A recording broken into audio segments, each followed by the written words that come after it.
listen the fuck up. If you're watching this and you're a lefty and you live in America, or even if you don't live in America, most likely you live in America, you are probably anti-war. Hypers in chat, if you're a lefty and you're anti-war, you don't like the way that America engages with other countries for the most part, with like imperialism and what have you. Hypers if that applies to you.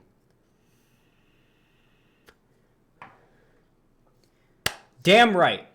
Damn fucking right you are. So, if you've heard the news that Biden plans to pull all American troops out of Afghanistan by September 11th of this year, you were probably pretty happy to hear that news. I was when I first heard about it. Like, whoa, wow, cool. Yeah, I mean, we've been there for almost 20 years now. We invaded in 2001. It's been like the longest war in American history. Yeah, we should get the fuck out of there. Yeah, why are we still there? What the fuck? Yeah, let's get out of there, right? You probably thought that, right? I imagine every one of you probably thought that. We're all lefties here, you know? Unfortunately, that was going to be one of the topics on today's Hippy Dippy podcast that I was going to go on and we would be debating. And so I did a lot of research on it. As it turns out, it is probably not a good idea at this time for America to pull out of Afghanistan. In fact, I would strongly argue the outcome of doing that would be far worse than if we stayed. Despite all the terrible things that happen, because America is meddling there, it would probably be a bad thing if we left, compared to the alternative of us staying. It would be worse. Now, why is this? Many of you watching right now are probably wondering, what the fuck, Zan? What are you talking about? Are you a liberal now? Zan, have you become a neoliberal? You're probably searching my Twitter to make sure I don't have a globe in my name now. Allow me to explain. Before I explain, though, I'm going to give a short history lesson. All right? Afghanistan. I'm going to bring up a map of Afghanistan right now on the screen. All right? You guys cool with that? You guys cool with the map? I hope you are. As you can see, Afghanistan as a country is right on the edge of Asia and the Middle East. Okay? And if we scroll down and look at it, you can see it's a very remote country in regards to geography.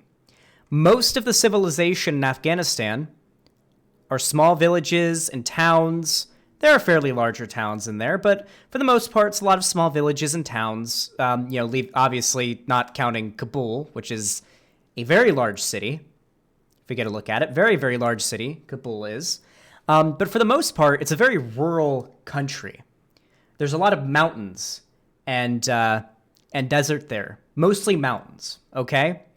It is a very, very isolated country geographically, which means if we go back to even recent history, you'll find a pretty interesting detail. Up until fairly recently, Afghanistan was a very, what's the word for it? A very, I guess nomadic would be the word for it. A very nomadic nation. There are a lot of different ethnic groups and a lot of different religions, mostly sects of Islam, that inhabit Afghanistan. Stream pause for a second, that's fine. And a lot of this has to do with the fact that it's very geographically inconvenient to travel to if you don't have, very specific vehicles to do so. This meant that for a very long time, Afghanistan didn't take much part in world politics. That is until the late 70s and the early 80s during the Cold War. That is when Soviet Russia occupied Afghanistan in order to promote communism in the country, which many of you may think very, very cool. However, America was having none of that. America did not want to have Soviet presence in Afghanistan. Problem was, we were in a Cold War with Soviet Russia. So they had Soviet troops here in Afghanistan So if we send American soldiers there to fight them, would be a bad look for a Cold War when both sides have nukes and we're trying not to, end the world, We didn't want to poke that bear too hard. So, what did America do? America engaged in what is called a proxy war. A proxy war is when, rather than fighting an enemy yourself with your own people in your own country, you hire, essentially, a different fighting force to engage in that battle and that fighting for you. So it's not technically you doing it, but it is you. That's what a proxy war is. Now, here in Afghanistan, there are many different sects of Islam. A lot of people, especially in the West, have a tendency to generalize religions they aren't very familiar with. And Islam is one of them. There are many different sects. Most notably, and relevant for this discussion, are Sunni and Shia Muslims. Okay? Now, when Soviet Russia occupied Afghanistan, there was already a group called the Mujahideen, which was a multicultural, multi-religion group of, it's Islam, not Islam. Don't get mad at my pronunciation, okay, please. There was a multicultural, fairly diverse group called the Mujahideen that had come together under a common interest of repelling Soviet Russia's influence in the country. So America recognized this. Now, this group was a rebel group. They exercised guerrilla tactics being usually when you use the element of surprise, geography, and terrain as a method of carrying out small attacks on a larger force in order to weaken their influence, right? Rather than large-scale battles in large numbers, right? So the Mujahideen was already fighting the Soviet presence in Afghanistan. And they were using these guerrilla tactics, and it was pretty interesting, right? Really, really cool, right? Until America, recognizing they could benefit from the Mujahideen, funded them and gave them weapons with money funneled through the CIA. They funded them and they armed them. And eventually, the Mujahideen were able to repel Soviet influence out of Afghanistan around the time of the end of the Cold War. Many of you probably already know about this, right? A lot of you probably do, especially this next detail I'm about to bring up. The thing is, after all was said and done, you now had this group that had a lot of disagreements that was brought together under a mutual interest that is now no longer there, that are extremely armed and now have a lot of disagreements, fundamentally, culturally, and especially religiously. Sunni and Shia Muslims don't usually get along too well. So, civil war broke out all across Afghanistan. Lots and lots of civil war. It's very bloody. A lot of civilians were hurt. A lot of towns were destroyed. And it sent Afghanistan reeling into chaos. I'm putting it very mildly, by the way. It is wild, okay? It was really bad what was going on there after the Soviet Union fell, okay?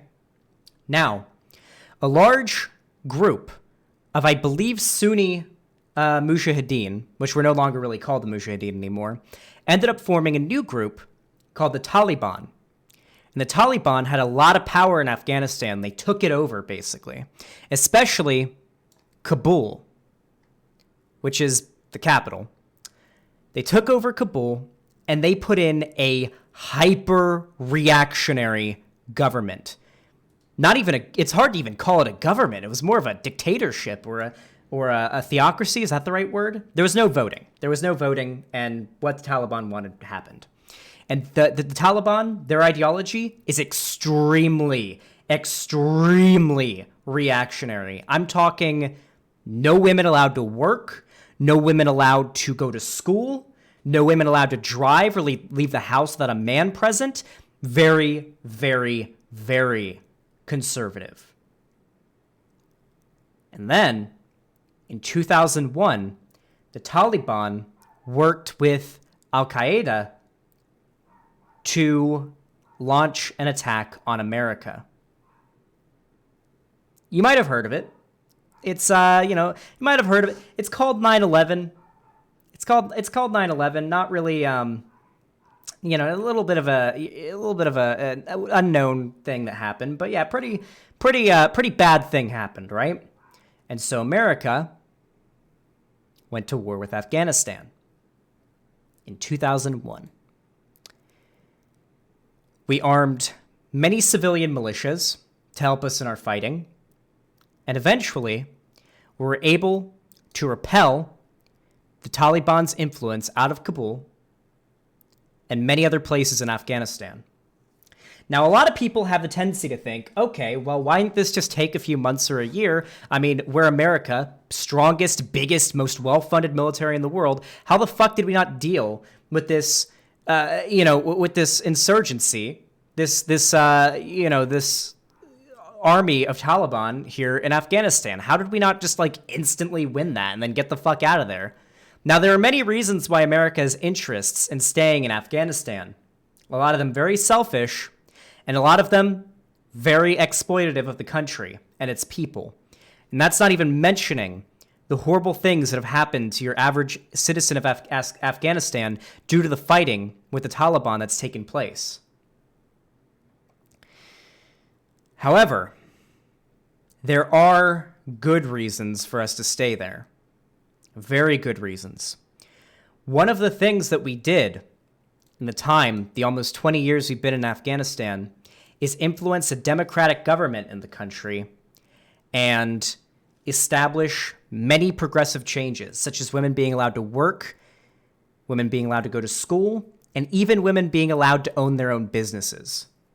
Very, very good. I like democracy, and every lefty here should like democracy, even if we don't like American imperialism. But that doesn't answer the question. Why haven't the Taliban been dealt with yet? Well, take a look at this geography. Look at that. It is very, very hard to fight the Taliban, even with all of our forces and all of our technology. The Taliban have the geography on their side. They have stealth and the element of surprise on their side. It's a very similar situation to the Vietnam War, a war that America lost. We pulled out. We didn't win the war with Vietnam. The Viet Cong kicked our asses. We lost an insane amount of troops, American troops in Vietnam, to people who are using traps and the environment to their advantage. And a very similar thing is happening with the Taliban in Afghanistan. They still have a lot of influence across the country, and there's still a very big danger to the good things that America has helped do in the country. Now, America wants to leave. Many of you may be wondering, well, why is that a bad thing? Well, the Taliban are so bad that even the people of Afghanistan don't want America leaving if it means the Taliban retake control. And the Taliban have said that they will execute any citizens of Afghanistan that helped America, and they will reenact any terrible policy that used to be in place before America helped liberate the country, most of the country, of the Taliban's control. If we look at the polling data, 73% of Afghan people that were surveyed say that they would not like if the U.S. accepted a peace deal with the Taliban that did not keep women's rights to work outside of the home, as well as 85% that said they don't want a peace deal if women and girls are no longer able to go to school. The vast majority of the people in Afghanistan do not want America leaving if it means the Taliban retake power and roll back all these positive things that have happened in the time since America occupied the country.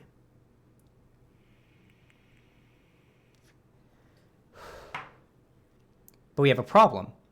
Do we want Afghanistan to be stuck in a perpetual war between American soldiers, the militias that are working with America, and the government of Afghanistan against the Taliban? Do we want the more civilians to die? Do we want more of this to happen?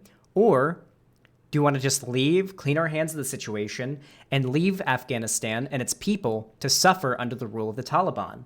And it is suffering, by the way. The people of Afghanistan do not want the Taliban in power. It's a horrible situation. We're stuck between a rock and a hard place, and I don't know how we solve this problem. That's the big difference between this segment and most of my subjects, most subjects that I cover. Usually I have a solution to this problem, but today I don't. I don't know what we can do in this situation. All I know is that right now, leaving the country would result in the people of Afghanistan suffering. The Taliban was a problem of our own making. America gave the Taliban the weapons they have. And now we're fighting them while they're using those weapons. It was a problem we made, and I feel like a problem we're almost obligated to solve as well. I don't think the right thing to do is for us to pull out right now. We are not guaranteed at this point for the people of Afghanistan to not have to endure more rule by the Taliban again. Both options suck, but I don't think leaving is the right choice.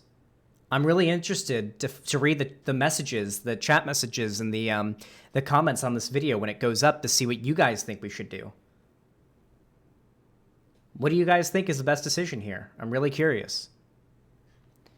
But hopefully you guys enjoyed that little foreign policy lesson. I definitely didn't cover everything completely in full. This is a very complicated situation. I recommend you Google America, like Afghanistan, Taliban, something like that on YouTube. You'll find a lot of news reports, a lot of videos going over the history of it, and it goes into a lot more detail. This is more of a brief overview than anything, but hopefully I explained to you why it's not as cut and dry as American imperialism bad. We should have been out of there a long time ago. Simple as that. I hope you guys enjoyed that little educational segment. Anyway, if you enjoyed the video, please leave a like, subscribe, and ring the bell icon if you're new. And if you want to see more from me, make sure to do all of those things. And comment, of course. Commenting helps in the algorithm. It helps push the video forward. If you want to see more from me, you can sub to me, or not sub to me. You can follow me on Twitter, Instagram, and TikTok. Links are in the description. Definitely follow me on TikTok, where Lonnie's been uploading more content there for me. Also, you can find me on all sorts of other platforms, such as Discord. Join my fan Discord. You can talk to me directly there if you ever want to debate me or have a discussion with me about certain topics. And yeah, I appreciate it. If you want to support me financially, you can donate or sub on my website, or hit the join button to become a channel member on YouTube, or super chat there as well. I really do appreciate it, and without your financial support, I would not be able to do this for a living. So thank you all so much. I really do appreciate it, and have a good one. Xander Hall, out.